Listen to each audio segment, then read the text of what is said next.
سيداتي آنساتي سادتي، السلام عليكم ورحمة الله وبركاته. إليكم نشرة الأخبار.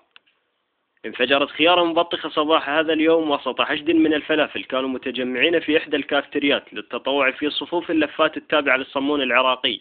وقد أسفر الانفجار عن مقتل 4 فلافل وإصابة 2 آخرين بجروح خطيرة، وتم على إثرها نقل الفلافل المصابة إلى مستشفى الطاوة لتلقي العلاج. وفي حادث منفصل قتل طرشي وأصيب آخر بانفجار عنبة ناسفة في حي الزيتون شمال شرق القرنابيط.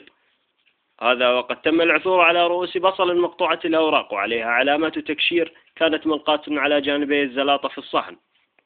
انفجر قورة شاي بالقرب من منطقة الصينية، وقد أسفر الانفجار عن كسر 4 استكانات وشرق 3 أصحن وفقدان خاشوقتين، غير أن المشخلة لم يعلم عن حالها فعدت في أعداد المفقودين. تظاهر أكثر من 40 رأس بإذنجان على مقتل أحد زعماء حركة الدولمة من قبل السلطات الباجلية. قد أدت المظاهرة إلى إلحاق خسائر فادحة بالبإذنجان وسقوط أكثر من 30 حبة باجلة في جدر المرق الواقع على الشريط الحدودي. للطباخ أحمد الصالح، العربية، بغداد. بعد ما يسكرون الليتات